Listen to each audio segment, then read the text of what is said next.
Hi, welcome back to CS 170. This lecture, I'm going to just do a couple of quick things to just tie off the first bits of the course, which will be leading into your exam one, and then just give a quick overview of what's coming up for this week. This week, the material is really for your second exam, so you don't have to worry too much about it in terms of preparing for your studies. But let me just go through a couple points here quickly about what I think you should be looking at, and then we'll take a quick look at the future stuff, and then I'm going to try to break apart things into small lectures as much as I can to cover very specific topics, maybe show some examples, and then it's really up to you to pick and choose. Now, one thing I noticed was on the videos, I put them all onto the Excel sheet. And then I noticed over a period of time, like those links changed. That's why some of you tried to get into those links from the Excel sheet, and you saw like permission denied or not available or something like that. So it looks like after a period of time, whatever links I get for that, maybe they do some sort of archiving process with the videos or something like that. But those addresses change eventually. So if I go over to here, and let me go back. I should have stayed here. Um, where am I here? It's coming up.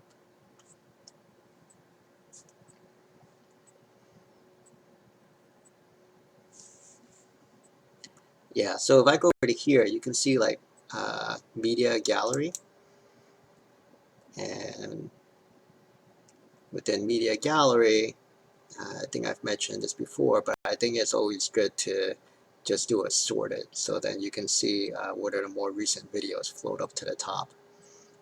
So right here, I do the detail view, and there you go. Right, so it kind of lines up. I mean, there's actually even some videos that go back into last semester. Um, so yeah, so we're right up here at the top. So if you ever kind of get stuck with the Excel sheet that has all the videos, you should see all the videos in the media gallery. But anyway, I'll try to stay on top of it. If the videos change their links, I'll try to refresh the sheets. But thank you for people that have been telling me about it. When they see it, then I just go and change it. You may have also noticed that I tried to, like the assignment 3 questions, I try to put out some quick little videos or announcements to help people as I get questions. So if I get more than one student asking me the same question, I try to put some hints and examples out there. So, try to pay attention to the announcements and the little videos that I'll put out. And so I'm going to try to, based on also feedback that people have given me, I'm also going to try to make sure like these videos are very short and focused on one particular topic. And then really I'm going to count on you to tell me if there's more examples you need me to put out there on a particular topic. So that way we can work together to focus on the areas that would be helpful for you instead of me going through each and every single thing and drilling down to it. It will be hours and hours of videos for you to look at if I had to do that. Okay, so let's come over to here. And for today's lecture, I'm just going to kind of go through a couple of different things which will help you for your exam one. So one thing is, this is stuff that you'll see on the HTML reference sheet, which I'll go back to modules in a second. So yeah, you see all of this, right? So this is the stuff that essentially feeds into the skeleton, right, for HTML. So for all of you that have been turning in your assignment 3 HTML, you know that your skeleton is basically all of these different things here, right, at the top. And do let us know if you don't understand what each of these parts mean, okay, and what they mean. Oops, I wrote through that. And I'm not really sure why this is in green and then like this title is not. You do want the title in there too for any number of reasons. One, you have it in the tab up here like that, but you also have it as something that is referenced by the search engines. Okay. And then all of these. Of course, all of you have been practicing this, so you know what all of these are. I think some people, and I'm not sure, I think I did put out a comment about that in an announcement, think some people are getting pretty decent with the href and the img, so the images here. I think some people kind of were off a little bit on linking the image so that you can click it and go to another website, so you kind of have to use the href and img together. So do let me know if people are having problems with that. I can put out another example on that. But here's more tags, and these are important, right? So all of the lists, whether it's the unordered list, ordered list, and let me see here. Do they have the table? I don't think they have the table, but the table is important too. Okay, so I guarantee you for the exam, you're going to have something to do with lists, both types, probably, and the tables. So do make sure you have that. And you have something like this, all of these basic HTML tags. Okay, so these are the ones you focus on. There's like a whole bunch of different tags you can use. Don't worry about using those. In fact, you might have some problems if you use those, because if we didn't teach them in class, people are gonna wonder if you're using other resources for your exam. Okay, you remember the escape symbols, right? Really, these ones down here, probably you're never really going to use it for our class. It's more like the ones up here at the top that you might use, right? You want to put a space in here. You want to put like this less than, greater than, an ampersand. So these ones at the top are most likely the ones you would have to do something with, or may do something with. The ones at the bottom, I doubt it. Okay. Let me come back here. So you know the modules. I think I've mentioned other lectures. So you have all these resources. I clicked on it by accident. Yeah, okay, so anyway, so you have the top part with the syllabus. Let me just open up the syllabus quickly.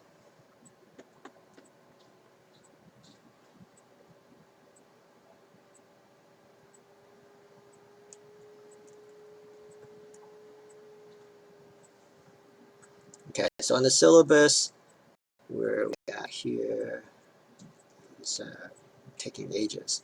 Come on. Here we go. All right, so syllabus is updated, so you can see the hourly exams.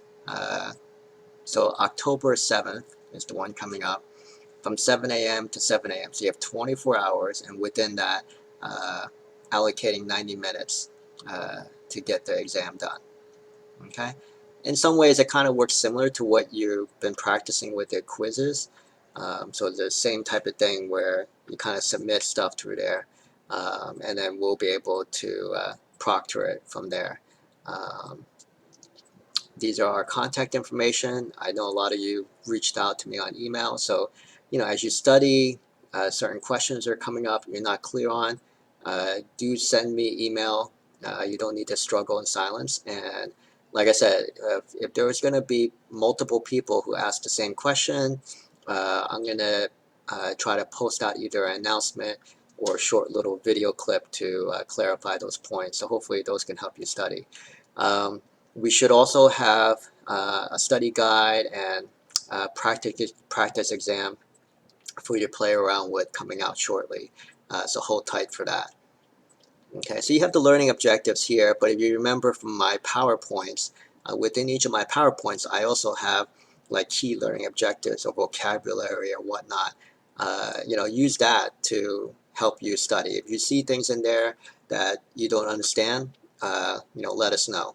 Okay, so you know, we try, at least I try not to put a whole bunch of stuff out there, and then you know, have you study too many different things, because it's a lot of stuff to study, right? So what I did try to put out there are stuff that is most likely to be stuff you will see in the exam. So do try to understand those concepts. If you see something that you don't understand, send me an email, and I'll try to help out with that.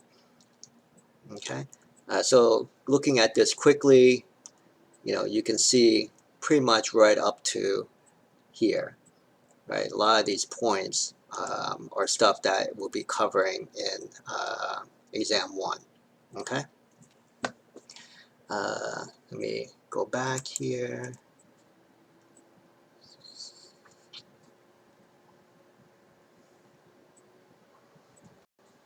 All right, so you got all these resources. The resources should be helpful for your studies. And you can stop up here. The pseudocode stuff is for next exam, not the exam coming. Of course, you have the HTML reference sheets, right? These you want to make sure you look at, and they will be available to you for reference, so you're not trying to memorize these guys. This JavaScript stuff you don't have to worry about until next exam. Next exam, I should say. And same thing with the Excel, it's further on down the road. Okay. Yeah, and some of this stuff. So like I said, you have learning objectives and sample questions and stuff like that. You can see there's like a little slash here. That means it's not ready yet, but it will be coming out soon. Okay. Let me come back to here. So for today, for this video, I'm not going to go through these points. I'm just going to come up high level and tell you what we're going to go through. So first thing we're going to go through is we're going to go through algorithmic thinking, chapter 10. Okay, and what is actually an algorithm? And then there's the idea of like heuristic process. I like to think of it as rule of thumb, like general process, but not exact like algorithm here. Flow charts, right? We'll give you some reference and tell you how to do flow charts, and then pseudocode. Okay, don't go through this yet. I'll pick this up in another lecture. And then chapter 17, this is where we start getting into JavaScript. Okay, so I'm not going to cover this just yet. I'm going to cover this in a few more lectures. Okay, so for now, I'm signing off. Thank you.